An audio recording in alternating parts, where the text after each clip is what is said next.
Imagine getting wine dumped all over you in the streets of Spain, or standing in the middle of thousands of people throwing tomatoes at each other until the whole town turns red. Yeah, or watching giant, beautifully built paper statues that took months to build go up in flames at the end of a festival. These are just some of the craziest traditions that we've seen while living and traveling abroad. And today we're breaking them all down for you. Yeah, that's right. Welcome back to our Expat Livin Podcast. I'm Guillermo. And I'm Danielle. So let's dive into some of the weirdest, wildest, and most wonderful customs that we've experienced. New horizons start to glow. One-way ticket to the sun. Your expat life has just begun.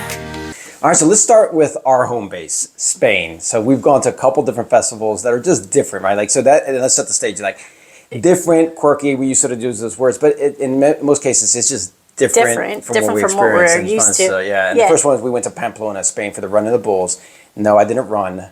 He wanted to, but I wouldn't let him. I was just recovering from my Achilles surgery, although I don't think I would do it after seeing sort of like the most dangerous animal are human beings there. They're not the bulls, right? Drunk human beings. Yeah, but we, as we're getting ready for the opening of the festivals, we're sitting in the square, we're there with our kids, and they have this thing called the Chupinazo. Yeah, well, let's set the stage first, because before you're part of the festival, it's the Festival of San Fermin, and it's a week-long festival. Every day they do a running of the bulls, and every day they also have all these other activities going on, all over the city. It's really quite amazing. There are many people, so crowded, very crowded. Yeah. But the attire. Let's start with the attire, because typically what you would wear is white shirt, yeah. white pants. You might see red scarf, and a red sash. Yeah. Okay, so we set the stage. We all came with our whites. We bought a sash and we bought a neckerchief. Yeah. So we were playing the part. All the kids, we were all in it. We were all excited.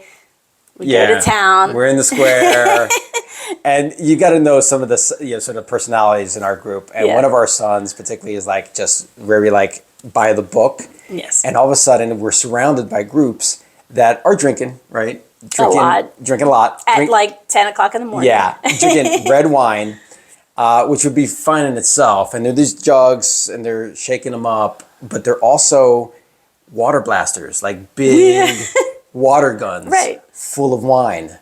And so we didn't know this. We're like going into, we thought, so it was the opening ceremony, and we thought we were just going in for like a concert and to hear the opening words, and everybody's like crowding into the plaza, and we're there. We have our place under the tree, and we're just waiting, and then it's getting more and more crowded.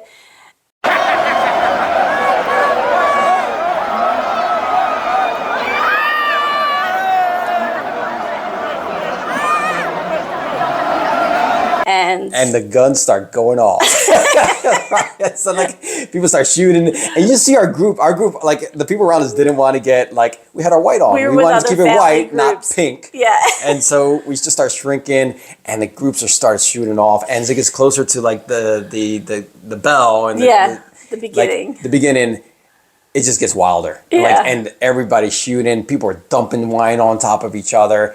And my son's like, I don't want to get any on me. And he's like shrinking and hiding. He's like, my shirt, my white shirt. My white shirt. Meanwhile, there's people who are soaked, purple, literally, red. Yeah, it's not white. Yeah, and then in the end of it, like everybody sort of exits the plaza, and it's like packed like sardines. Yeah, it took us maybe, if you're really afraid of crowds, maybe it's not the right place for you. But it took us maybe like 20 minutes just to move maybe one block. Yeah. And my kids were a little nervous and scared about it. So, again, maybe it was a great experience, something interesting to do, but you should just keep that in mind. It was a cool experience. Yeah. And you see everybody on the balconies just like partying, having a good time, all fun.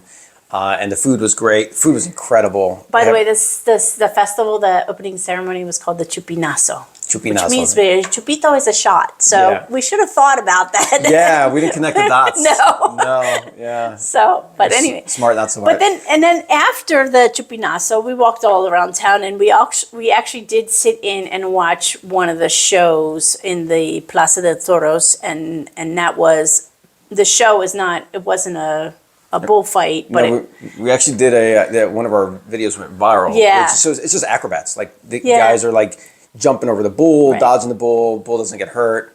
Guys got hurt. Like I have a video once the guys getting gored. Dodged too late and Yeah. He got hit by the bull.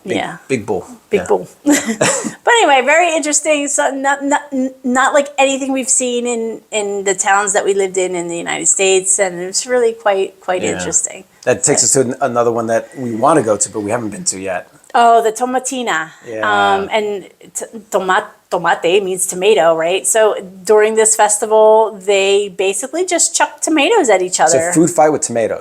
A full day food fight in a town. So you gotta get there. Yeah, no, I was invited last year and I was away, so I couldn't make it. But it usually happens the end of August every year.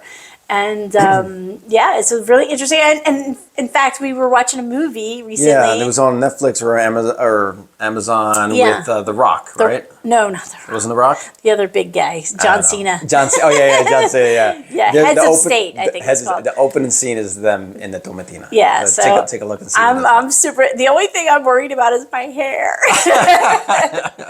But I'm worried about my aim. I'm not a good I just get pelted. just wear a hairnet. Yeah. And so staying with Spain, there is a really cool festival in Valencia.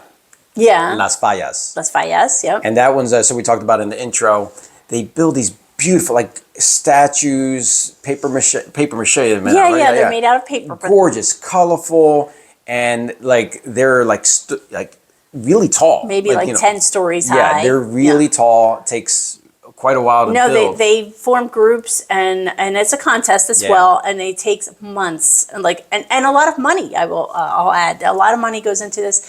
People get together, different groups, different counties, different towns. They all get together and they create their. And these things are beautiful. They're like gorgeous, real statues, real works of art. Yes. And then they burn them. Yep. They just burn them at the end of the thing. I'm like, no, it's so pretty. Yeah, it's a really interesting concept. I mean, it is paper, so it's they're not really doing any damage, but it's just it's these works of art just going up in flames. It's kind of sad. Yeah. And then there's like fireworks. Every day. I think it's about 2 weeks long. Every day it's fireworks and firecrackers, and like the whole scene is just incredible. Yeah. So another one of our favorites was down during the season of Carnivale. Yes. We went to Cadiz. Yes. Carnivale. We actually didn't know that we were going to Carnivale that weekend. We stepped into the Carnivale scene, and it was crowded, and we're like, what is going on? But they had these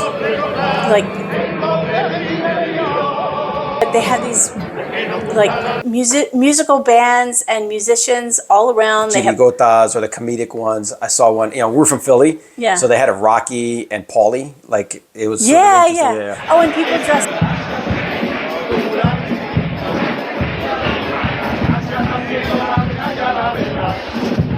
Oh, and people dress up. So, like, you go with your group of friends and you all pick a theme. There was a family of Smurfs, and we'll talk about Smurfs later. And there was a Fred Flintstone family. People just dress up in different costumes. And different themes. And themes, yeah. So it was really fun. A lot of drinking going on too. Yeah.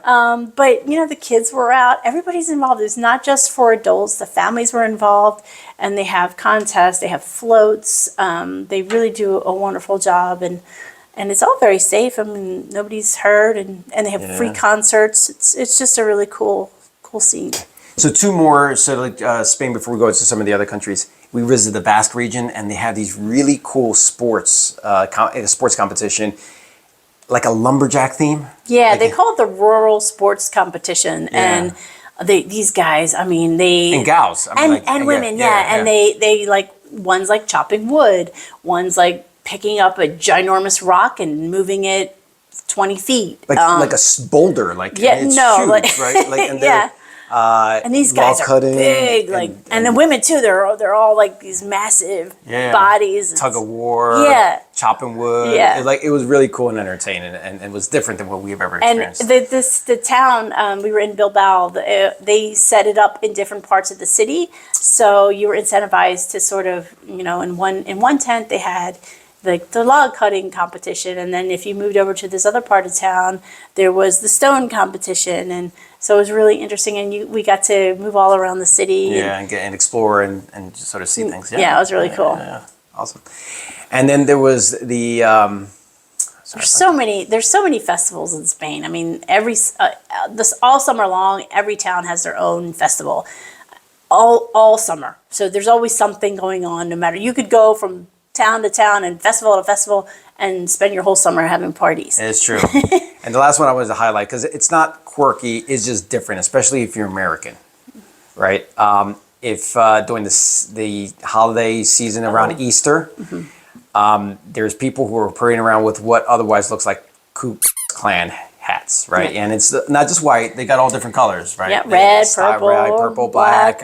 Yeah. But again, not quirky. But like if you're from the U.S. and you just see parades, people just that's how we were. We were just walking around town. All of a sudden, like the streets are cut off, and there's a mob of people just walking through with the hats on. I'm like, what's going on? Yeah. Like, are we in trouble? Should we be running that? I jest, but like literally, it was shocking. It was just shocking. It was shocking at first. But what you do is you go and learn. It was shocking. Then you go into the bakeries, and they got pictures, like little cookies with the hats on, which is funny. We had our friend who was with us, who's African American. He's like, "What's this?"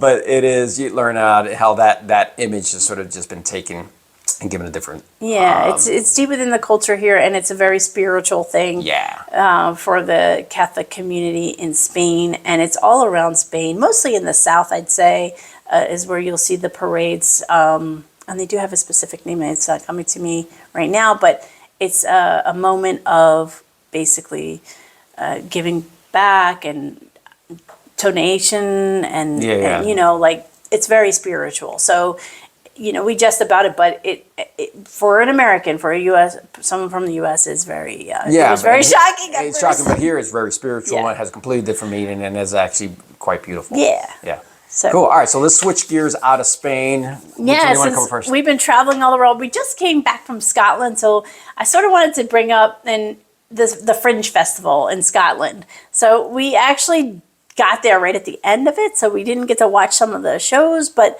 the Fringe Festival is a festival of theater. So they have different theater companies come from all around the world.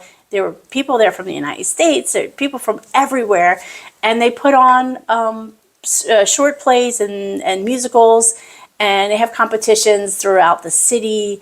And so the really interesting thing for us was watching, as we were driving through town, the signs. Yeah. So especially the boys. Watching the kids' reactions. They're a little, some of them are risque. So a little racy, a little risque. But they're hilarious. I wish we had gotten to them and seen a couple of them. Yeah, and then after Fringe, some of the performers perform on the street. So we did get to see some of those street performances live as we were walking around Edinburgh. So it's really interesting. Yeah. I wish we had gotten there to see some of the plays. Yeah, so see, you know, if you go to Scotland, and especially in August, it's a great time. Weather was beautiful, didn't rain as much as people make it out to be. It was gorgeous. Yeah. So let's talk a little bit about Belgium and what we saw there. Yeah, I'm gonna see if you remember, because it was quite a while we went to Belgium, and what I didn't know was that they have Smurfs. Smurfs. They love Smurfs. Quite a bit. Yeah, so when we were there, we were surprised because there's statues of Smurfs all over. There's a museum of Smurfs. Murals, we went to the Museum of Smurfs, which is very interesting. You know, Gargamel and all that good stuff. Yeah, so I don't know if it was created there, or I don't know what the reasoning is. I think the history is sort of like, I don't know, is the Smurf village in Belgium? I don't have no idea. Yeah, I think it has something to do with that. But maybe whoever's out there watching, they can tell us. For sure. But that was something that I was surprised at, is their infatuation with the Smurfs. Absolutely. And what about Paris? We'll talk about Paris. I don't know about Paris. I love Paris. I'll go to Paris anytime. Paris has a couple interesting things. They have the Nuit Blanche, which is white night. It means white night, and it's a night where they open up all the museums all night long. So you can go to all the art museums. Do you think you would want to do that? Yeah, that's not my favorite thing to do. So she goes to museums, I go fish. Yeah. So that would be a fun night for me. Yeah. And I probably would stay up. Maybe not all night. I probably wouldn't stay all night, but I would probably do that. Take one of our sons who loves museums. He'll go in there. Yeah. Not me. No. Sorry. All right. What else? What are some of that? We got Dublin. Yeah, this is her favorite. She wants to go to this one too. Yeah, I love Dublin. I've been there several times. And for St. Patrick's Day, which has always been a big celebration in my family and my household, for St. Patty's Day, everything is green. Everything. So yeah, Dublin's a great town, and I gotta imagine St. Patty's Day in Dublin is the best. The best and probably the worst. The worst if you're afraid of big crowds. Yeah. No, so that's something it's on my bucket list. I want to go for St. Patrick's Day. Maybe not with the kids, but I think it'd be a fun. I love Dublin. I love the music. I get pulled on stage and dance. And yes, so he does. I've done that. There's a video out there. So I'm in. Next okay. one. All right. Yeah. Next one I have on my list is Munich Oktoberfest. Mm-hmm. I love beer fests, and I love the beer gardens in Munich. So like, if you haven't been or haven't sort of experienced it, there's just, these pop-up places where you go out, it's a nice garden, and the beer for me, and I'm not a big beer drinker. No. But, they have these purity laws in Germany. Right. That there's no preservatives or less preservatives, and it does make you feel like I don't like the idea of a hangover. So you can actually drink this thing, and you don't feel as bad as you would when you have the preservatives in the beer. So you just sit in these open air during the day, during the night. Yeah, right. All day, and kids do it too. Their kids are welcome too. When we brought our baby, and you have a baby in a bar. Yeah. He was like 5 months old in a stroller in sort of this open beer garden, and we're just eating. And other families were there too. It wasn't just me. Incredible food and really good beer. Like I love the Weiss beer. Like that's my favorite go-to beer. Yeah. So that's definitely a one for and that usually obviously is in October, but. So in October, we'll have to make our way over there and put on our lederhosen and have a good time. Yeah, cool. All right. What about Venice?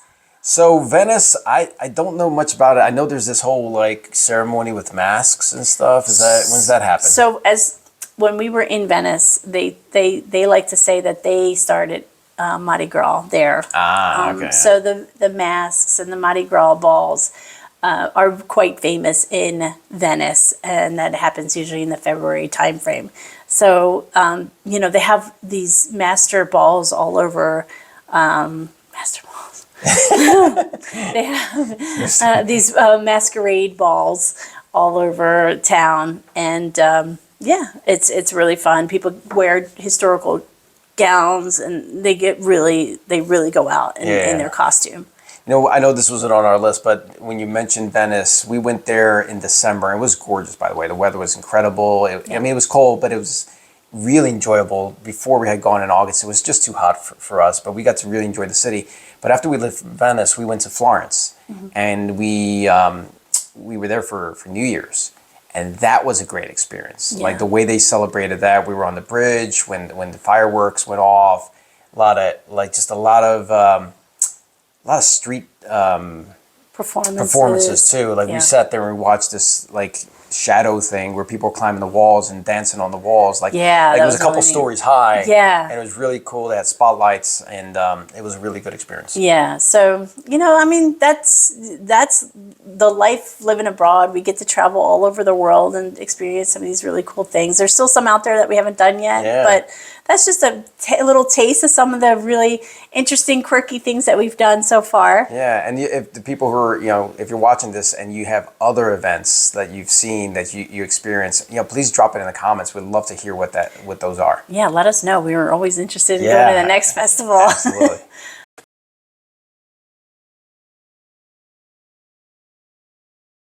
So from wine fights to tomato battles, from burning paper monuments to chasing cheese wheels, the world is absolutely bonkers, and we love it. You know what? And that's the beauty of travel and expat life. It's not just about the sights. It's about stepping right into those quirky, messy, unforgettable traditions. Yeah, and if you want to go deeper, join us inside our Expat Livin community. We're taking, live Q&A, step-by-step guides, and real conversations with people just like you who are moving abroad. That's right. All you have to do is hit the link in the description, come hang out with us, and let's make your expat journey a whole lot easier and a lot more fun. Thank you so much for listening, and we'll see you in the community.